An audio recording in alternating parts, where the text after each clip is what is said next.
हम बात कर रहे हैं प्रज्ञा उपनिषद तृतीय मंडल का जो लेसन नंबर 2 है, उसके ऊपर हम 45 नंबर का श्लोक है।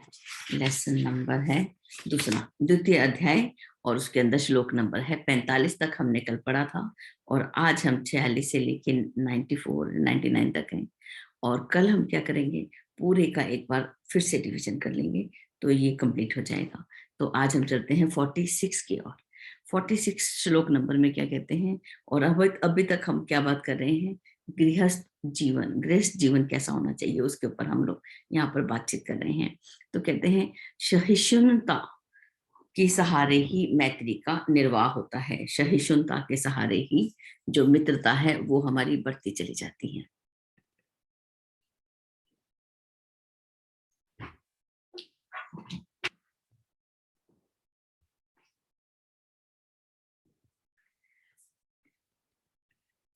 और यदि परिवार में मित्रता हो तो फिर जीवन कितना सुंदर हो जाएगा। संसार में कोई भी दो मनुष्य एक जैसे नहीं हो सकते, एक जैसी प्रवृत्ति के नहीं हो सकते। फिर भी बलपूर्वक किसी को भी अपनी मर्जी पर चलने के लिए बाधित तो नहीं किया जा सकता। इस प्रकार यदि काम करवा भी लिया तो काम न होने से भी अधिक व्यथित करने वाला जो संकट है वो उत्पन्न हो जाता है। अस्तु मतभेदों को पनपने का अवसर ही न दिया जाए। यदि ऐसी स्थिति आए भी तो उन्हें सहन करते हुए काम चलाया जाए। नारी पतिव्रत धर्म का और नर पत्नीव्रत धर्म का निष्ठा पूर्वक निर्वाह करे, यही देवीय जीवन है। तो अब हम चलते हैं श्लोक नंबर 51 की ओर। तो कहते हैं विवाह के से पूर्व के व्यतिरेकों को भुला दिया जाए। यहाँ पर बात हो रही है पत्नी पत्नी आपस में जो विवाह से पहले के जो भी संबंध हैं, जो भी घटनाएं हैं, उनको बिल्कुल भुला दिया जाए, उनको अपने अगले जीवन में साथ लेकर ना जाया जाए। इस कारण कोई किसी पर अविश्वास या संदेह भी ना करे। व्रतशीलता तो विवाह के दिन से ही आरंभ होती है। विधवा और विदुर दोनों के लिए एक जैसे अनुशासन होना चाहिए। बंधन मुक्त होने का प्रयत्न अनिवार्य कारण होने पर ही किया जाए, उसे नियम नहीं अपवाद माना जाए। ऐसे प्रसंग कम ही आए कि कोई पति अपनी पत्नी को अनीति पूर्वक परित्याग ना करे। कोई भी पति अपनी पत्नी को अनीति पूर्वक त्याग ना करे। इस पर अपने शरीर की देखभाल की तरह ही कड़ी दृष्टि रहनी चाहिए। अब इसके अंदर क्या है, इसके अंदर हम एक बार वापस समझने का प्रयास करते हैं कि विवाह से जो पहले के हमारे संबंध हैं, जो भी घटनाएं हैं, उनको भुला दिया जाए, और कोई भी किसी पर इस कारण कि पहले कोई संबंध था या पहले की बातों को लेकर कोई भी एक दूसरे पर अविश्वास या संदेह ना करें। और व्रतशीलता तो आचार्य जी लिखते हैं विवाह के दिन से प्रारंभ होती है। उस दिन से हमारा व्रत जो है, विवाह जीवन जो है, वो उस दिन से प्रारंभ होता है। और चाहे विधवा हो चाहे विदुर, दोनों के लिए ही एक जैसे अनुशासन होने चाहिए। यदि विदुर, जो कोई पति है, जो कोई मनुष्य है, पुरुष है, यदि वो विवाह कर सकता है अपनी पत्नी के बाद, तो पत्नी को भी ऐसी होनी चाहिए। उसको, उसका भी जीवन है, उसको भी, दोनों के लिए एक जैसे अनुशासन होने चाहिए। और बंधन मुक्त होने का प्रयत्न यदि हमने सोचना है कि पति पत्नी अलग होना है, तो ऐसा नियम, ऐसा जो है प्रयत्न जो है, कोई बहुत बड़ा कारण हो तभी किया जाए। कोई भी व्यक्ति, चाहे आज के समय में तो पत्नियां भी पति को छोड़ देती हैं, तो कोई भी स्त्री, कोई भी पुरुष एक दूसरे का अनीति पूर्वक परित्याग ना करें। और इस पर कैसे दृष्टि होनी चाहिए, जैसे कि हम शरीर की देखभाल करते हैं, इतनी कड़ी दृष्टि जो है इसके ऊपर हमारी होनी चाहिए। श्लोक नंबर 56। युवावस्था में सभी को अर्थ उपार्जन करना पड़ता है। प्रत्येक मनुष्य के लिए उचित भी है और आवश्यक भी। सभी को श्रम की आजीविका उपार्जित करनी चाहिए। अब सभी को धन करना चाहिए, धन का कमाने का प्रयास करना चाहिए। अब देखिए, सभी यहाँ पर, पहले तो केवल पुरुष कमाते थे और स्त्रियां घर में रहती थी, लेकिन आज तो सभी के लिए अनिवार्य हो गया। दोनों ही कमाते हैं तब जाके घर का खर्चा चलता है। इतने खर्च जो है वो बढ़ चुके हैं, और सभी को मेहनत करनी चाहिए। प्रत्येक मनुष्य के लिए उचित भी है और आवश्यक भी। अब सभी लोग स्वावलंबी हों, अपने पांव पर खड़े हों, और अर्थ उपार्जन सभी को करना चाहिए। सभी को श्रम की आजीविका उपार्जित करनी चाहिए। उपार्जन में ईमानदारी बरती जाए। कोई ऐसा व्यवसाय नहीं करे जिससे किसी को पतन या प्रभाव के गर्त में गिरना पड़ता हो। ऐसा कोई भी काम नहीं करना जिससे, जिसका जो अंत है उसको दूरदृष्टि से हमने काम करना है कि उसका जो पतन है, प्रभाव है, वो किस प्रकार से हो सकता है, हम किस काम को करें। यहाँ पे बड़ा दूरदर्शी होकर हमने किसी भी व्यवसाय को हमें अपनाना है। और अनावश्यक श्रृंगार, सज्जा, भरा प्रदर्शन, आडंबर, दुर्व्यसनों में न तो बड़प्पन मानना चाहिए कि हम ऐसे काम करते हैं तो बड़ा बड़प्पन है। जैसे आजकल हम सिगरेट को लेके लोग बड़प्पन दिखाते हैं अपना, तो वो बड़प्पन कैसा, ये तो दुर्व्यसन है। इसको लेकर हम बड़प्पन कभी नहीं मानना चाहिए, और उसमें कभी एक भी पैसा खर्च नहीं करना चाहिए। और जो लोग ऐसा करते हैं तो महीने के एंड में उनके पास कुछ भी नहीं होता। हम देखते हैं ना, कुछ भी नहीं, खाली बड़े होते हैं, और वो दूसरों से मांग मांग के वो अपने व्यसन को पूरा कर रहे होते हैं। तो ये बात जरूर हमें ध्यान रखनी है कि घर के अंदर ये जो दुष्प्रवृत्तियां हैं, अनावश्यक श्रृंगार सज्जा, अपव्यय भरा प्रदर्शन, ऐसा प्रदर्शन जिसमें आप फजूल खर्ची कर रहे हैं, जिसकी जरूरत नहीं थी, और ना ही उसमें एक पैसा खर्च करना चाहिए। सादगी के साथ ही उत्कृष्ट जीवन जुड़ा हुआ है। प्रदर्शन प्रिय अहंकारी आर्थिक तंगी को भुगतते हैं, ऋणी रहते हैं और घृणास्पद बनते हैं। जब भी कोई व्यक्ति ऋणी रहेगा, दूसरे से पैसा मांगने जाएगा, तो कोई सम्मान तो नहीं करता। जब भी कोई ऋण देता है तो बहुत सम्मान से, आजकल बैंक भले ही दे दे कुछ ना कुछ रखकर, लेकिन सम्मान नहीं मिलता। वहां पर क्या है, एक दूसरे से जब पैसा मांगने जाते हैं तो उसको बोलते हैं कि ध्यान से खर्च करो, बुरी आदतों में क्यों पड़े हो, तुम लोग ऐसा पैसे का सदुपयोग क्यों नहीं करते, तुम कमाते क्यों नहीं। कितनी बातें जो हैं उसको वहां पर सुननी पड़ती हैं या कहनी पड़ती हैं। तो ये बातें हम यहाँ पर आचार्य जी ने गृहस्थ जीवन कैसा हो उसके ऊपर बात चल रही है। श्लोक नंबर 66, विवाहों में उपजातियों का सीमा बंधन समाप्त होना चाहिए। अब यहाँ पर विवाह जो है उसमें जातियों का बंधन तो है, यहाँ पर उपजातियों का भी सीमाएं बना रखी हैं। पुरातन काल में केवल 4 वर्ण ही थे। उपजातियों का जंजाल तो मध्य युग के अंधकार युग की भेद पर भेदमय देन है। और ये जो जातियों की वो उपजातियां बन गई, ये किसकी देन है, ये मध्यकाल का जो अंधकार युग कहलाया, जिसमें हमने उन्नति नहीं की, अवनति की, अंधकार युग, उसकी देन है कि इतनी सारी जो उपजातियां थी वो प्रकट हो गई, पैदा हो गई। और अपव्यय, धूमधाम भरे प्रीति भोज विवाहों का वर्तमान परिस्थितियों में कोई तुक नहीं है, इन्हें बंद किया ही जाना चाहिए। इसी प्रकार श्रद्धा विहीन बड़े मृतक भोज, भिक्षा व्यवसाय, जाति पाति के आधार पर बढ़ती जाने वाली ऊंच नीच की मान्यता, पर्दा प्रथा जैसी कुरीतियों में असीम हानि ही है। अब देखिए यहाँ पर क्या लिखा कि ये विवाहों की बात तो हमें समझ आ गई कि इसमें कोई तुक नहीं है। अब इस प्रकार से श्रद्धा विहीन बड़े मृतक भोज, अब देखिए यहाँ मृतक भोज तो हो रहा है, लेकिन कोई श्रद्धा नहीं है, श्रद्धा के विहीन है, कोई श्रद्धा नहीं। इतना बड़ा धन लग गया, और माता पिता भी जा चुके हैं, और धन भी है वो भी लग गया, और यहाँ पे कोई श्रद्धा भी नहीं है। ठीक है, श्रद्धा विहीन बड़े मृतक भोज। जब भी हमारे घर में, मृत्यु तो सबके घर में है, ऐसा तो कोई व्यक्ति नहीं है जहाँ मृत्यु नहीं हो, तो वहां पर जब भी हमारे घर में कोई भी व्यक्ति आता है, यदि हमको उसको भोजन कराना है या कोई भी, तो उसमें बड़ी श्रद्धा रहे, हमारे ध्यान रखें हम कि अपने जो जो भी परिजन आते हैं उनको श्रद्धा से एक सामान्य मृतक भोज के रूप में, उनको भोजन तो सबको देना ही देना है, तो सब जो आए हैं उनको भोजन तो खिलाएंगे ही, लेकिन श्रद्धा विहीन बड़ा बड़ा प्रदर्शन। और एक तो घर की मृत्यु हो गई, हमने खुद भी देखा हुआ है, परिवार के अंदर जब मृत्यु हुई तो वहां पर देखा कि इतनी सारी मिठाइयां बनी, और वहां पर इधर से मृत्यु हुई, और इतना सारा वो किस प्रकार से सेलिब्रेशन हो रहा है, इतना दुख का बात है। आगे भिक्षा व्यवसाय, भिक्षा नहीं शिक्षा, इस बात का हम पूरा ध्यान रखें। हम जब किसी को भिक्षा दें उससे पहले हम देखें कि हम क्या इसको शिक्षा दे सकते हैं। भिक्षा व्यवसाय जो है ये बहुत ही गलत, इसको जो है कहीं भी इसको बढ़ावा नहीं देना चाहिए। और जाति पाति के आधार पर बढ़ती जाने वाली ऊंच नीच की मान्यता, दूसरी ये भी एक बुराई बताई कि हम जाति पाति के आधार पर हम कैसे ऊंच नीच की मान्यता, इसको हम मान लेते हैं, ये भी नहीं। और पर्दा प्रथा, और जो पर्दा स्त्रियों को पर्दे में रखा जाता है, एक वो पर्दा, और पर्दे का दूसरा मीनिंग हम समझें कि अज्ञान का पर्दा, वो हमारे पास, हमें अज्ञानी बनकर जीवन नहीं बिताना, हमें ज्ञानवान होना है। ठीक है? हमें विद्या को भी और शिक्षा भी बहुत ज़रूरी है। यदि हमने स्वावलंबी बनना है, तो एक शिक्षा जो है एक कॉन्फिडेंस देती है, आत्मविश्वास देती है कि हाँ, मेरे पास इतना सारा मैंने पढ़ा हुआ है और इतनी सारी मैंने नॉलेज इकट्ठी की है, उसके बल पर मैं धन इकट्ठा कर सकता हूँ, धन कमा सकता हूँ, अपने परिवार का खर्चा चला सकता हूँ।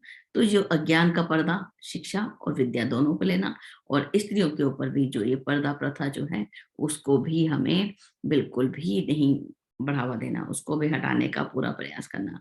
यदि किसी ने अभी इसलिए पर्दा कर दिया जाता था कि आपस में बात ना करें और दूसरा कि वो सम्मान दें, स्त्रियाँ पुरुषों को सम्मान दें या पुरुष स्त्रियों को सम्मान दें। तो सम्मान देने के लिए तो हमारी अभ्यास में आना चाहिए कि हम एक-दूसरे को सम्मान दें। ये पर्दे से कुछ नहीं होने वाला। आगे चलते हैं श्लोक नंबर 71 की ओर। अंधविश्वासों की इन दिनों भरमार है। उनकी आड़ में धूर्त लोग भोले भावुकों को ठगते रहते हैं। इस भ्रम जंजाल से स्वयं बचना और दूसरों को बचाना चाहिए। अब देखिए इसके अंदर अंधविश्वास, कितने अंधविश्वास हैं कि एक बार माताजी की डेथ हो गई, तो हम लोग कहीं गए पूजन शांति पाठ कराने के लिए, तो वहाँ पर उन्होंने तेल का एक बर्तन रखा हुआ था और उसके अंदर हाथ डालना था। और वहाँ पर जब हाथ डाला, तो उसको जब हाथ निकालने लगे, तो उसकी जो हाथ में अंगूठी पहनी थी, उसी को निकालने का प्रयास किया जा रहा था। वहाँ कोई उनके लिए माता-पिता के लिए कोई सम्मानीय शब्द नहीं थे कि उनके जीवन चरित्र से कोई चर्चा हो, नहीं, हम शांति करा रहे हैं और शांति करा रहे हैं, तो उसके उसके पर्दे के अंदर उसमें उनके गहने, उनके धन जो मृतक व्यक्ति के संबंधित हैं, उनसे धन लेने की जो ये बातें हैं, ये कहाँ की हमारी समझदारी है। ये हमें जो ये अंधविश्वास और भी बहुत सारे अंधविश्वास जो हैं हम देखते हैं और हम इन पर चर्चा भी कर सकते हैं। इनको हमने किस प्रकार से हटाना है, इससे क्या होता है भले-भोले लोग जो होते हैं बेचारे भोले-भाले, उनको क्या मालूम कि वो क्या करवा रहे हैं, उनको दूसरे लोग ठगते ही रहते हैं। इस भ्रम जंजाल में हमें स्वयं बचना और दूसरों को बचाना है और यदि हमने अपने बड़ों को श्रद्धा देनी है ये जो अंधविश्वास में से भी विश्वास ढूँढ के लाना है कि ये जो काम किया गया, हमारे रीति-रिवाज बने या हमारी परंपराएँ बनी, इनके पीछे कारण क्या था? उस कारण को यदि हम ढूँढें, तब हम समझ आएगा कि हाँ, इसमें कुछ है। यदि उसमें कुछ भी नहीं है, तो ऐसे अंधविश्वासों को हटा ही देना चाहिए और स्वयं भी बचना, दूसरों को भी बचाना और भाग्यवाद, जो ज्योतिष के ऊपर चित्र-विचित्र की वंदती ऐसी बातें। अब भाग्यवाद के अंदर ज्योतिषवाद जो है, ज्योतिष तो यदि हम देखें उसकी सही गणना हो, तो एक सही जो है मोटिवेशनल था कि दूसरों को हम प्रेरणा देने के उसमें काम लेते हैं। और जब हम दूसरों को नेगेटिव कर देते हैं, वो और दूसरों के जीवन को अ, छेड़ने के प्रयास करते हैं, दूसरे के जीवन से छेड़छाड़। यहाँ पर मैं अपना ही उदाहरण दे देती हूँ। कि एक ज्योतिष हमारे घर में आया करते थे माँ के घर में। तो उन्होंने बोला कि इस कन्या की शादी यदि 18 या 19 वर्ष तक नहीं हो जाती, तो 28 वर्ष तक नहीं होगी। तो माता-पिता तो चिंतित हो गए कि अरे! जल्दी करो, जो भी जहाँ भी जल्दी से जल्दी इसकी शादी कर दो। ना उसके भविष्य को देखा गया। चलो भविष्य गुरुदेव का साथ बहुत अच्छा रहा, लेकिन फिर भी जो देखा जाना चाहिए था, वो सब कुछ नकारा गया क्योंकि फिर वो 19 साल से पहले और 18 साल से पहले वो ज्योतिष महाशय जी जो आके काम कर गए थे। तो उसका मुझे आज तक प्रायश्चित वो दुःख रहा कि ऐसा काम कि हम दूसरों के जीवन से हम छेड़छाड़ कर सकते हैं, दूसरों को हम गलत बातें दे सकते हैं, उस बच्चे को पढ़ने का मौका दिया जाए, शादी की क्या बात है, हो जाएगी शादी तो। लेकिन जो ये और जो हम मुहूर्त निकालने चले जाते हैं, मुहूर्त के चक्कर में और जो गण मिलाने चले जाते हैं विवाह के लिए, अच्छे भले रिश्ते जो हैं, वो गण मिलाने के चक्कर में ही खराब हो जाते हैं। विचार मिलाने हैं या गण मिलाने हैं, मुझे समझ नहीं आती। तो ये जो ज्योतिष जो है, वो एक प्रेरणा देने के लिए थी, भाग्यवाद कि हम तुम्हारा भविष्य बहुत उज्जवल है, तुम अपने जीवन में पुरुषार्थ करो, मेहनत करो, श्रम करो, मेहनत करने वाले की राह में कोई कमी नहीं आती, करो, मेहनत करो। तो इस तरीके से हमें ज्योतिष का भी आश्रय लेना चाहिए था और उसकी सही गणना कि ऐसे ज्योतिष भी मेरे जीवन में आए जिन्होंने हमें बहुत मार्गदर्शन किया। मोहनलाल जी आए, उन्होंने बोला कि जिस व्यक्ति का गुरु और शनि बहुत उच्च होता है, वो जीवन में बहुत तरक्की करता है। तो बहुत उन्होंने जो प्रेरणा के रूप में आगे बढ़ाने का काम किया और भी जमुना लाल जी थे, उन्होंने भी बहुत ही मैत्रेयी और गार्गी का उदाहरण उसी ज्योतिष ने दिया था। तो हमें अगर हम किसी को इस भाग्यवाद की तरफ लेके भी जाते हैं तो उनको प्रेरणा के रूप में देवी देवताओं का प्रचलन, भविष्य का कथन हो गया, मुहूर्तवाद, ऐसी भ्रांतियों में विज्ञजनों को कभी भी नहीं फंसना चाहिए। आगे चलते हैं श्लोक नंबर 75। गृहस्थ जीवन के साथ अतिथि सत्कार जुड़ा हुआ है। अतिथि देवो भव, ये किसका उद्घोष है? तैत्तिरीय उपनिषद में आता है ये शब्द। तो इसमें आया अतिथि देवो भव, हमारे देश की ये भारतीय संस्कृति के परंपरा के अंदर ही आता है।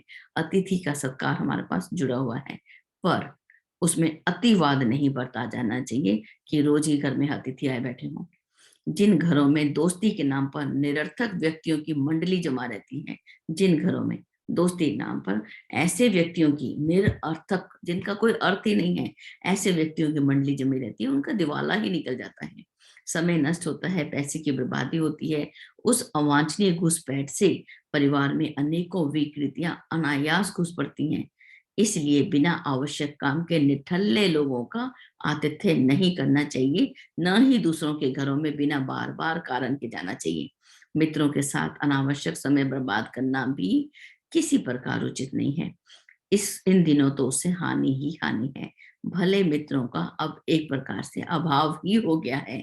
दिशाहीन भावुक पुरुषों की संख्या बढ़ रही है, जो औरों को भी बहा ले जाती है। अब ये अतिथिवाद के ऊपर इतना सुंदर एक पैराग्राफ दिया, श्लोक नंबर 75 से लेकर 81 तक। अब देखिए कि इसमें अतिवाद नहीं बढ़ता जाना चाहिए, ऐसे मित्र घर में नहीं आना चाहिए जिनका कोई अर्थ नहीं है। इससे घर का जो बजट है वो बड़ा डगमगा जाता है, और परिवार का क्या है, देखिए दिवाला ही निकल जाता है, समय नष्ट होता है, पैसे की बर्बादी होती है, और ऐसे व्यक्ति घर में आ जाते हैं जो अपनी बेटियों और बहुओं की सुरक्षा में भी वहां पर दिक्कत आ जाती है। वो उनके साथ जो है ऐसा व्यवहार कर रहे होते हैं कि हमें मालूम भी नहीं होता कि वो अपने बच्चों के साथ, वहाँ वहाँ बेटा बेटी का अंतर नहीं है, चाहे पुरुष है, बेटा है चाहे बेटी है, उनके साथ भी उनका व्यवहार जो है वो अच्छा नहीं होता, क्योंकि अच्छे लोगों की तो यहाँ पर एक कमी सी है। दिशाहीन जो लोग हैं वो ज्यादा बढ़ते जा रहे हैं। इसलिए घर में जो भी आए तो हमें ध्यान रखना है कि कौन हमारे घर में आ रहा है और हम किसका अतिथि सत्कार कर रहे हैं। और यदि लगता है वो व्यक्ति अवांछनीय है तो उसको बाहर से ही बड़ा मान सम्मान दिया और बाहर से ही विदा किया। दुष्टों से भी हमें नमन करना जो है, तुलसीदास जी की रामायण के अंदर है कि दुष्टों को भी प्रणाम करा और उनको बाहर से ही उनको साइड पे किया। परिवार के अंदर उनका प्रवेश वर्जित है, बिल्कुल उनको नहीं आने देना चाहिए।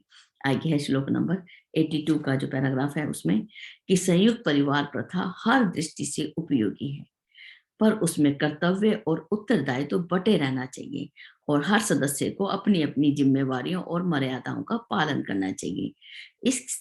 इसके बिना मनोमालिन्य और बिखराव पैदा होता है।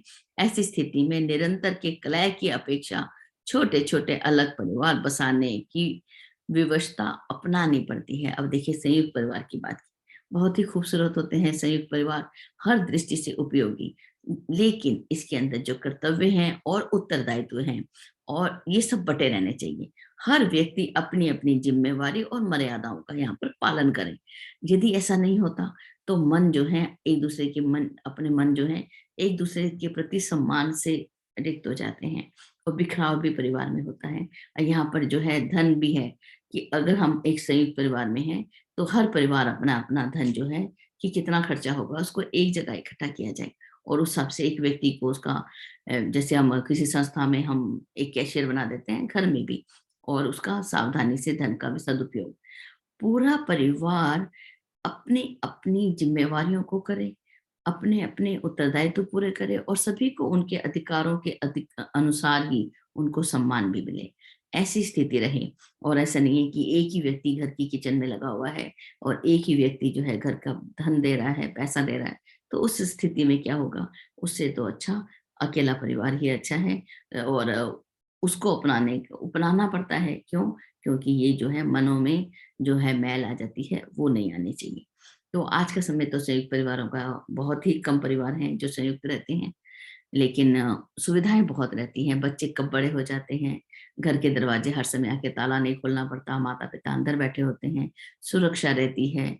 और माता पिता जब घर के, हमारे पिताजी बाहर एक बड़ा सा मुड्डा लेके ससुर बाहर बैठे रहते थे, तो बाहर के लोगों को भी अंदर जाने से पहले एक जैसे चेक पोस्ट होता है, कि अंदर कौन जाएगा, पिताजी बाहर बैठे हैं।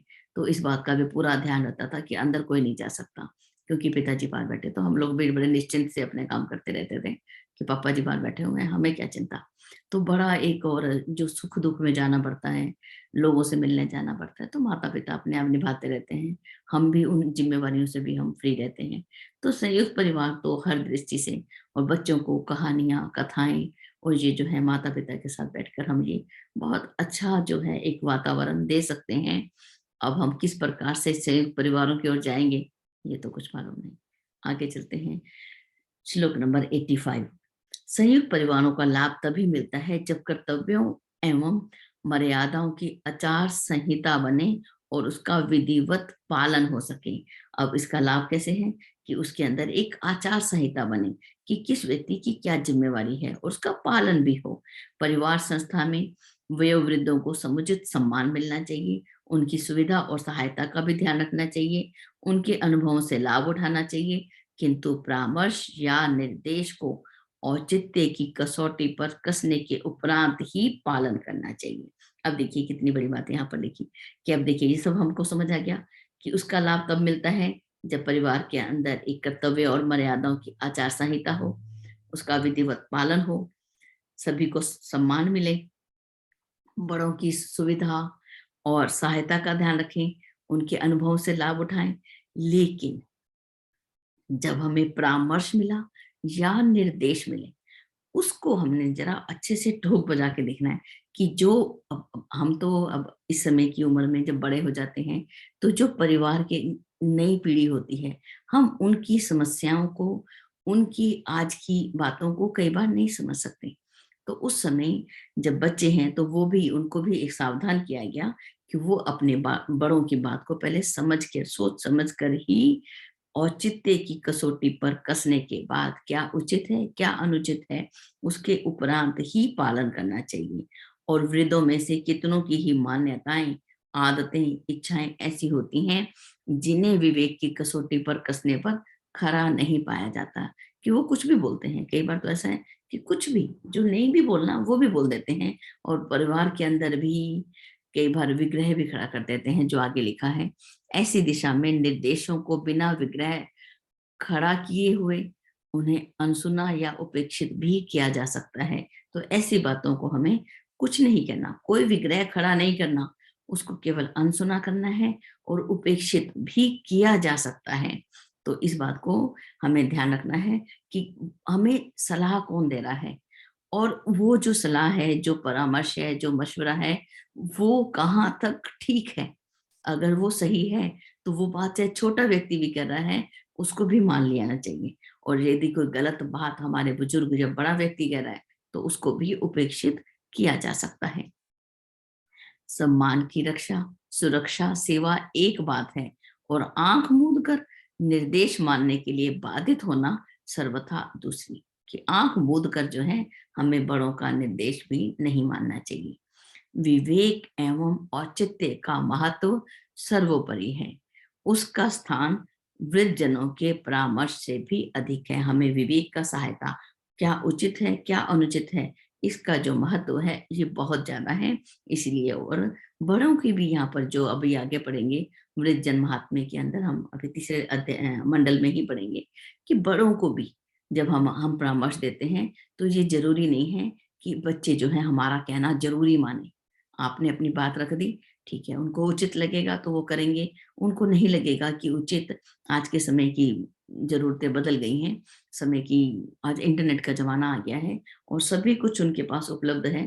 तो हम अपने परामर्श जबरदस्ती उनको ना दें, और यदि दे दिया गया तो उस पर वो जरूरी ही वो अमल करेंगे।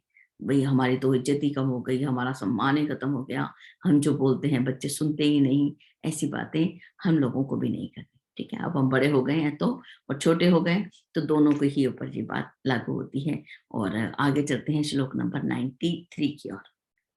गृहस्थ जीवन की महिमा भी अन्य आश्रमों की तरह ही सुंदर, प्रशंसनीय और श्लाघ्य मानी गई है। लोक सेवा का उच्च आदर्श अपनाने वालों के लिए वह अनिवार्य नहीं, तो भी सर्वसाधारण के लिए वही उपयुक्त है। अब गृहस्थ जीवन की महिमा बहुत ही सुंदर है, बहुत प्रशंसा के योग्य है, और जो लोक सेवा का जिनको भी उच्च आदर्श अपनाना है, उनके लिए ये हम बोल लें कि बहुत अनिवार्य नहीं। जो लोक सेवा के मार्ग में गए, ज़रूरी नहीं है कि उनको विवाह करना ही है। उनका जीवन जो है वो लोक सेवा के लिए यदि मान लिया, यदि ये अनिवार्य नहीं भी है, इसको 1 मिनट हम सोच लें, तब भी जो सर्वसाधारण हैं, उनके लिए उपयुक्त है कि हम गृहस्थ जीवन को अपनाएँ। हर किसी का जन्म और विकास तो परिवार के अंतर्गत ही होता है, इसीलिए उसके साथ हर कोई जुड़ता है। सभी का जन्म और विकास जो है परिवार के अंतर्गत ही होता है।